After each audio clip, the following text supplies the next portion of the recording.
মানবতা? বড় বড় অফিসার একটা চাকরি দিয়ে মানবতা দেখায় না, আর ওর মতো মূর্খ রিস্কাল আসছে মানবতা দেখাইতে। দিয়ে দাও ওকে। পড়াশোনা করে নাকি ওর মতো অশিক্ষিত কাছ থেকে আমাকে মানবতা নিতে হবে? শালা কোন দেশে আছে? হ্যালো ম্যাডাম, আপনি বারবার অশিক্ষিত মূর্খ বলছেন, এটা ঠিক না। আমি একজন মাস্টার্স কমপ্লিট করা রিকশাওয়ালা।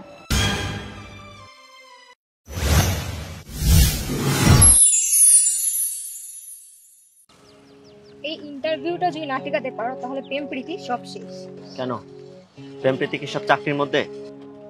তো বেকার ছেলের কাছে বিয়ে দিবে আমার বাবা মা? দেয় কোনো বাবা মা? বাসা থেকে বিয়ের জন্য চাপ দিচ্ছে, ছেলে দেখতেছে। তো যাও, ঝুলে পড়ো। তেরা কথা ছাড়া তো কিছুই জানো না। একটা চাকরি ম্যানেজ করার তো যোগ্যতা নেই, আছে শুধু তেরা কথা। শুনো, যোগ্যতা থাকলেই এদেশে চাকরি পাওয়া যায় না। চাকরির ইন্টারভিউ তো আর কম দিলাম না।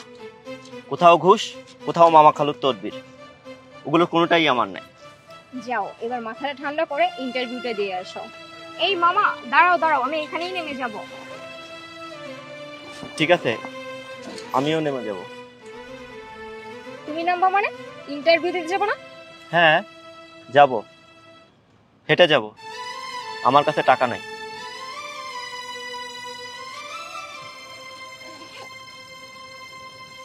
আমার কাছেও তো মনে হয় টাকা নেই, 20-30 টাকা আছে। আমার কাছে কি টাকা থাকে? ব্যাগে ঢোকার আগেই তো তোমার পকেটে ঢুকিয়ে দিই। তাহলে এখন রিক্সা ভাড়া দেবো কি করে? ভাই ভাড়া লাগবে না, আপনারা যান। ভাড়া লাগবে না মানে? ওই বেটা, আমাদের দেখে কি ফকির মনে হয়? না না, ফকির কেন মনে হবে? আপনারা স্টুডেন্ট মানুষ, বেকার, আপনাদের কাছে টাকা নাই তাই বললাম। টাকা নাই মানে? তোমার মতো অশিক্ষিত রিস্কলার থেকে আমরা দয়া ভিক্ষা নিব তাই মনে হয় তোমার? না না, দয়া ভিক্ষা কেন বলছেন? আমি জাস্ট মানবতার দৃষ্টি থেকে বললাম। মানবতা? বড় বড় অফিসার একটা চাকরি দিয়ে মানবতা দেখায় না, আর ওর মতো মূর্খ রিস্কাল আসছে মানবতা দেখাইতে। দিয়ে দাও ওকে। পড়াশোনা করে নাকি ওর মতো অশিক্ষিত কাছ থেকে আমাকে মানবতা নিতে হবে? শালা কোন দেশে আছে? হ্যালো ম্যাডাম, আপনি বারবার অশিক্ষিত মূর্খ বলছেন, এটা ঠিক না। আমি একজন মাস্টার্স কমপ্লিট করা রিকশাওয়ালা। ইয়েস, রিক্সা চালানোটা কোনো মূর্খ বা অসৎ কাজ নয়, বরং এটা একটি সৎ পরিশ্রমী কাজ। আর আমি তাই এটাই বেছে নিয়েছি। আপনাদের মতো এরকম দাঁড়ে দাঁড়ে ইন্টারভিউ আমিও দিয়েছি, কোনো লাভ হয়নি। কারণ চাকরির জন্য টাকা আর তদবির কোনোটাই আমার নেই। আর তাই সরকারের পরামর্শ অনুযায়ী উদ্যোক্তা হতে চেয়েছিলাম, কিন্তু সেখানেও প্রশিক্ষণের জন্য সময় সুযোগ দরকার, যেটা আমার নাই। তাই আর দেরি না করে রিক্সাটা নিয়ে একটা গোল সেট আপ করে নেমে পড়লাম। বিনা পুঁজিতে আগামী 5 বছরে এই রিক্সা চালিয়ে ঢাকা শহরে বাড়ি করব ইনশাআল্লাহ। এবং আগামী 2 বছর পর আমাকে রিক্সা চালাতে হবে না। এতক্ষণ যা বলতেছিলেন ভালোই লাগতেছিল, তাই শুনতেছিলাম। কিন্তু মিয়া, এখন যা বলতেছেন আপনাকে আর আমার এখন আর সুস্থ মনে হচ্ছে না। মাত্র 5 বছর রিক্সা চালায় ঢাকা শহরে বাড়ি করবেন? তাহলে 30 বছর ধরে যারা রিক্সা চালায় তারা না খেয়ে থাকে কেন? একদিন ইনকাম না করলে তাদের চুলায় আগুন জ্বলে না। পাইছেন কই এসব? মাথা ঠিক আছে? জি, আমার মাথা ঠিকই আছে। ওনারা 30 বছরে পারেনি কারণ ওনারা সহজ সরল, দিন এনেছে দিন খেয়েছে। ওনাদের সঠিক কোনো প্ল্যানিং ছিল না। কিছু খাইছেন? নেশা টেশা করেন নাকি মিয়া? ইন্টারভিউ সময়টাই নষ্ট করে দিল। এই চলো তো, তোমার ইন্টারভিউতে দেরি হয়ে যাচ্ছে। যত সব। আমি চ্যালেঞ্জ করছি, 5 বছরের হিসাব যদি মিলিয়ে দিতে না পারি, তাহলে আপনাদের সময়ের ক্ষতিপূরণ স্বরূপ আপনারা যা বলবেন আমি তাই মেনে নিব। আর যদি মিলিয়ে দিতে পারি, তাহলে কথা দেন, শিক্ষার অহংকারে এভাবে কাউকে অশিক্ষিত মূর্খ বলবেন না। শিক্ষার ভারে মানুষ নুয়ে পড়ে, আর আপনার তো শিক্ষার ধারে মানবতার রশি কেটে দিচ্ছেন। পারলে বেকার না থেকে নিজেরাও প্ল্যানিংটা কাজে লাগিয়ে দেখতে পারেন। রাজি আছেন চ্যালেঞ্জে? রাজি।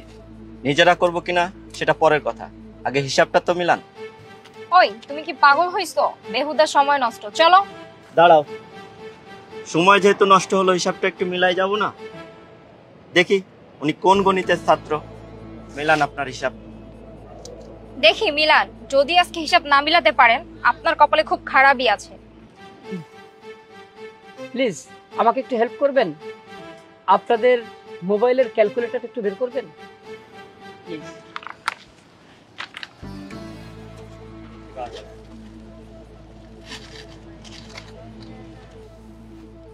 হ্যাঁ, এই যে রিক্সাটা দেখছেন, এটার দৈনন্দিন ভাড়া 200 থেকে 250 টাকা। প্রতিদিন একজন রিক্সাওয়ালাকে এই ভাড়াটা দিতে হয়, এবং একজন রিক্সাওয়ালার রোড খরচ চা পান বিড়ি সিগারেটে প্রায় 50 থেকে 100 টাকা, কারো কারো আরো বেশি। একজন রিক্সাওয়ালা কি পারে না কিছুটা খরচ কমিয়ে প্রতিদিন 50 টাকা কোনো এক জায়গায় বা মাটির ব্যাংকে জমাতে পারে কিনা? হ্যাঁ, তা সম্ভব। হ্যাঁ, মানে অনেকে তো বিড়ি সিগারেট হাবিজাবি খেয়ে 150 টাকা খরচ করেই। তাহলে ধরে নিন একজন রিক্সাওয়ালা প্রতিদিন 50 টাকা করে জমালো, গুণ দেন 30 দিনে কত হয়? 1500 টাকা। তাহলে এবার গুণ দেন 1500 গুণ 12, এক বছরে কত হয়? 18,000। তাহলে একজন রিক্সাওয়ালা তার জমানো এই এক বছরের 18,000 টাকা দিয়ে চাইলে এরকম একটা নর্মাল রিক্সার মালিক হতে পারে। অথচ দেখেন এমন অনেক রিক্সাওয়ালা আছে 30 বছর যাবত ভাড়ার রিক্সাই চালায়। তাহলে প্রথম বছর একজন রিক্সাওয়ালা একটা রিক্সার মালিক হয়ে গেল। এবার আসেন দ্বিতীয় বছরে। দ্বিতীয় বছরে একজন রিক্সাওয়ালা যখন একটা রিক্সার মালিক হয়ে যায়, তখন ম্যাক্সিমাম রিক্সাওয়ালারা অলস হয়ে যায়, তারা আর আগের মতো ভাড়া কাটে না, কারণ তাকে আর ভাড়াটা দিতে হয় না। কিন্তু যদি দ্বিতীয় বছরটা একজন রিক্সাওয়ালা একটু সিরিয়াস হয়ে বিগত বছরের মতো অন্যের রিক্সা মনে করে তার ভাড়ার 200 টাকা করে জমাতো, আর প্রথম বছরের 50 টাকা নিজের পেছনে প্রয়োজনে খরচ করত, তাহলে সেটা সম্ভব কিনা? প্রথম বছর যেহেতু সে এটা প্র্যাকটিস করেই আসছে, তাহলে দ্বিতীয় বছর ইজিলি সম্ভব কিনা? 100% সম্ভব। তাহলে এবার গুণ দেন 200 টাকা গুণ 30 দিনে, অর্থাৎ মাসে কত হয়? কত? 6000 টাকা। গুণ 12 দেন, এক বছরে কত হয়? 72,000 টাকা। দেখছেন, একজন রিক্সাওয়ালার দ্বিতীয় বছরে জমা 72,000 টাকা। অথচ আমাদের সমাজে এমন অনেক রিক্সাওয়ালা আছে 30 বছর ধরে রিক্সা চালায়, তারপরও তার ঘরে 5,000 টাকা জমা থাকে না, বাচ্চা কাচ্চা হওয়ার সময় সমিতিতে নাম লেখায়। যাই হোক, যে যে কাজ করে সে কিন্তু ওই কাজের পেশাদারিত্ব নিয়ে করে। দেখবেন একজন রিক্সাওয়ালা স্বপ্ন দেখে সে কয়েকটা রিক্সা কিনে একটা রিক্সার গ্যারেজ দিবে। তাহলে এই 72,000 টাকাও যদি আমরা চিন্তা করি 18,000 টাকা করে, তাহলে কয়টা রিক্সা হবে? 4টা রিক্সা, 4 18 72। তার মানে একজন রিক্সাওয়ালা দ্বিতীয় বছরে 5টা রিক্সার মালিক। এবার আসেন তৃতীয় বছর।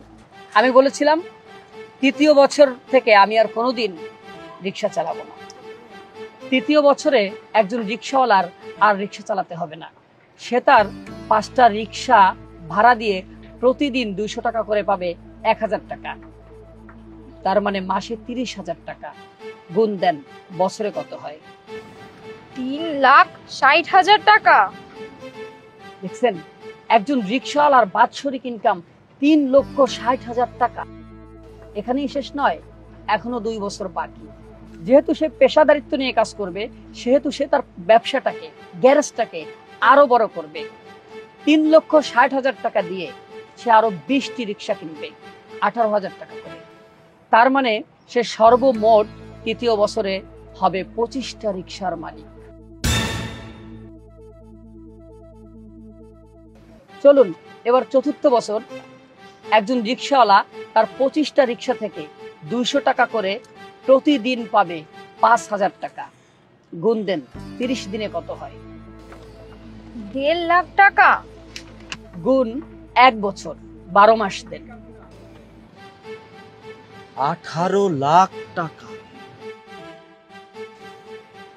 একজন রিক্সাওয়ালার চতুর্থ বছরে ইনকাম 18 লাখ টাকা, ভাবা যায়? এবছরও সে তার ব্যবসাকে বৃদ্ধি করবে। সে তার বিগ প্রজেক্ট এই 18 লক্ষ টাকা দিয়ে সে আর 100টা রিক্সা কিনবে। তার মানে চতুর্থ বছর সে টোটাল 125টা রিক্সার মালিক। চলেন এবার প্ল্যানিং এর শেষ বছরের হিসাবটা মিলাই। চলুন এবার চতুর্থ বছর একজন রিক্সাওয়ালা তার 25টা রিক্সা থেকে 200 টাকা করে প্রতিদিন পাবে 5,000 টাকা। গুণ দেন 30 দিনে কত হয়। প্রতিদিন এই রিক্সাওয়ালা তার 125টা রিক্সা থেকে ভাড়া পাবে 200 টাকা করে। গুণ দেন 30 দিনে কত হয়। 25,000 টাকা। হ্যাঁ, একজন রিক্সাওয়ালার প্রতিদিনের ইনকাম 25,000 টাকা। গুণ দেন তো মাসে কত হয়। 7,50,000 টাকা একজন রিক্সাওয়ালার এক মাসের ইনকাম। এখানেই শেষ নয়, গুণ দেন 7,50,000 টাকা গুণ 12, এক বছরে কত হয়। 75 লক্ষ টাকা। এই ধারাবাহিকতায় সম্ভব কিনা এবার বলুন তো।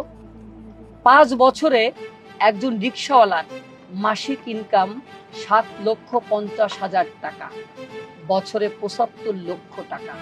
তাহলে এই 75 লক্ষ টাকা দিয়ে ঢাকা বা তার আশেপাশে একটা বাড়ি করা সম্ভব কিনা। আমি ধরে নিলাম এখানে শুধু আয় না, ব্যয়ও আছে। আয় ব্যয় মিলে 50% হলেও বাৎসরিক ইনকাম 35 লক্ষ টাকা প্লাস। কিন্তু দেখেন আমাদের সমাজের রিক্সাওয়ালারা আজীবনই দিনমজুর থেকে যায়, সঠিক প্ল্যান আর অলসিতার কারণে। হাজার পরিশ্রম করেও তারা মূল জায়গায় অলস। আর এজন্যই শুধু পরিশ্রমী ভাগ্যের চাবিকাঠি নয়, সুপরিকল্পিত পরিশ্রমী ভাগ্যের চাবিকাঠি। তাহলে আর পড়াশোনা করে কি লাভ, রিস্কালার বউ হওয়াই তো ভালো। আমি বলছি না ওনাকে রিক্সা চালাতে, আমার কাছে এটা বেটার মনে হয়েছে তাই আমি করছি। আপনারা আপনাদের পছন্দ মতো কোনো একটা কিছু করেন এবং সেটা একটা প্ল্যানিং করে করেন, কারণ প্ল্যানিং ফর সাকসেস।